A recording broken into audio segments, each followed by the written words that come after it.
I broke the frame.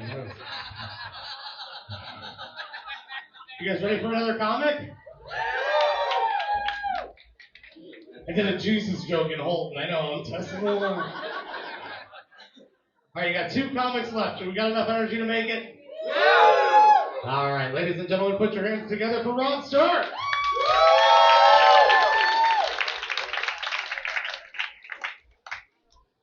I am your light in the dark, Rod Stark. Thank you guys all for coming out. This whole journey through stand-up comedy has been really enlightening. I figured out that my stand-up is a lot like my sex life. Got a lot of awkward pauses. I don't do as well in group settings. You'll usually have some laughter. It's a little awkward to do it in front of your family. It seems like I've probably done it before, but you're pretty sure I'm not ready to go pro.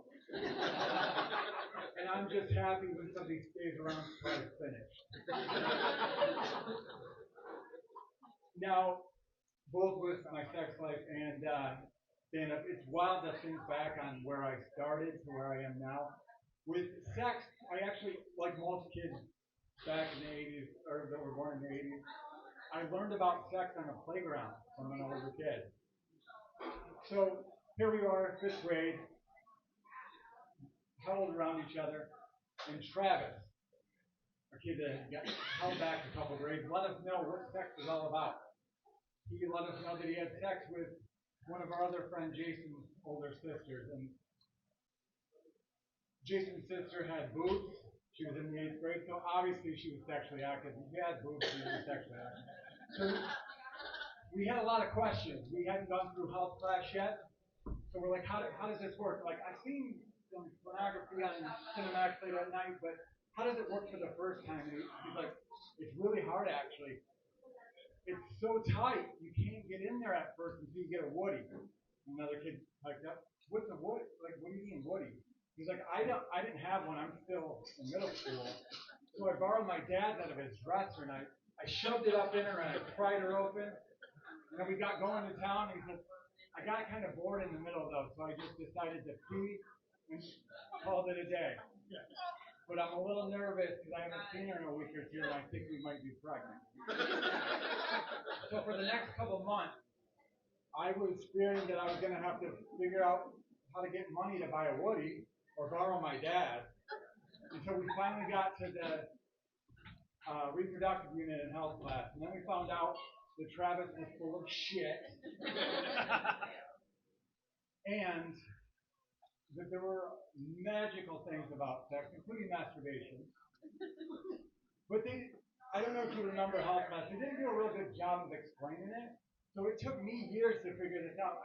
I tried it once in the shower, and I was like, it feels all right, but I don't get what's going on. It actually took until my sophomore year in high school for one of the other guys to be like, dude, you have to keep on doing it.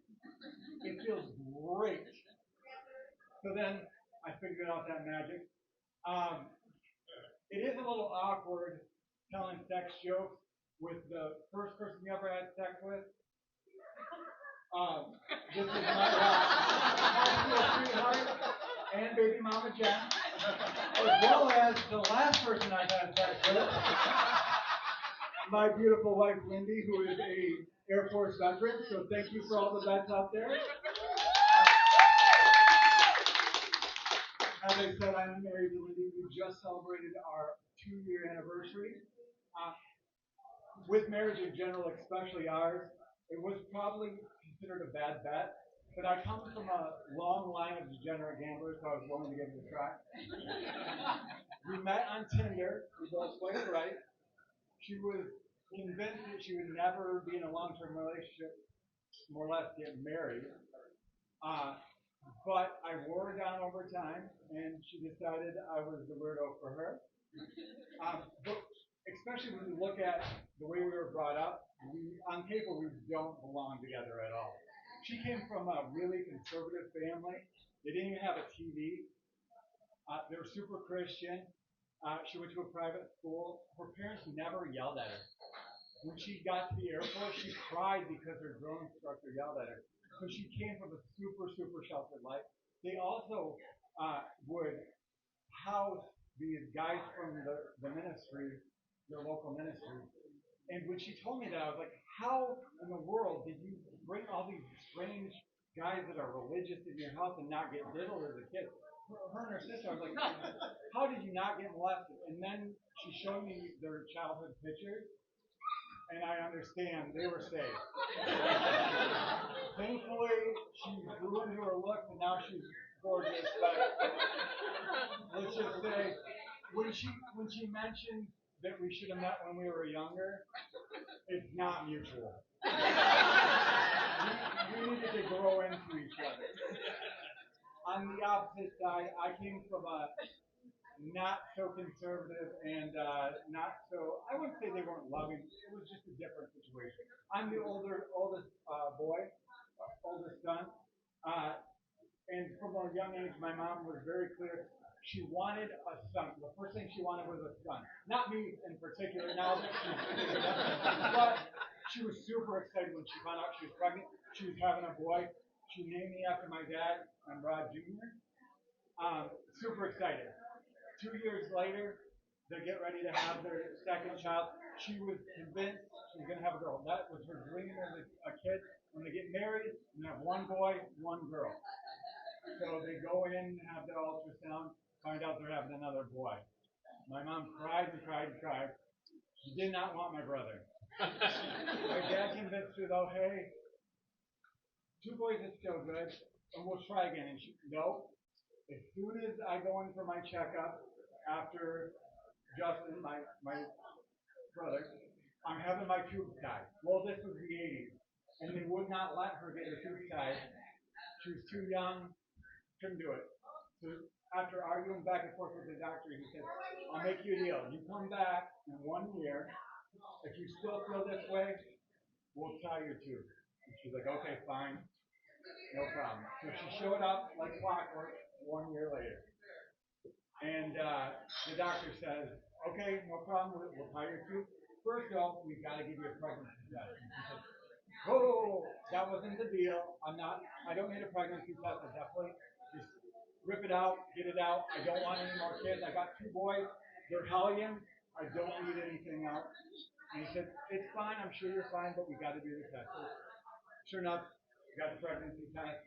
Instantly back. She could see it on the doctor's face. She just started crying. One of my first memories is my mom crying and crying and crying. And the doctor's like, hey, it's too soon to tell. I'm sure you'll get that girl. And she, no, I don't want it. But this was the 80s. Abortion wasn't as trendy as it is now. So they decided, hey, we got to keep it clear. They go back in, get the gender, and sure enough, it's a boy. Cries and cries again. I don't want this kid. I told you I did not want it. I don't want this kid. But after some convincing, my dad finally convinced her to keep my youngest brother. But she was so angry about it, she wouldn't even name him. So she let my middle brother, Justin, name my youngest brother. So as any 2-year-old kid would do, he named my youngest brother after his favorite TV show. Makes sense, right? His first choice was Punky Brewster. But my parents said, that's not going to work. So we went with his second choice, which was Punky Brewster's dog, Brandon. So I have a brother, Brandon. He's still very resentful. And you'd think as time went on, things would get better. But unfortunately, my mom never really got to connect. She did want to be a mom. So my brothers are in middle school now, and they're out playing. We had a high school nearby, freshly retard track. Retard the track. No, I think it's okay. Retard the track. So my brother got tar all over his face. My mom scrubs it off with the SOS pack. She has pictures of that. Seemed like a great idea to her, not so much to child services or my grandpa. First time I've ever heard my grandpa scream. It's been a pleasure. I'm seeing the light. Like my sex life, just when you guys get into it, I'm finished. Rod Start, number 6 on your ballot, number 1 in your heart. One more time for Rod Stark, everybody. All right, you guys ready for the last number?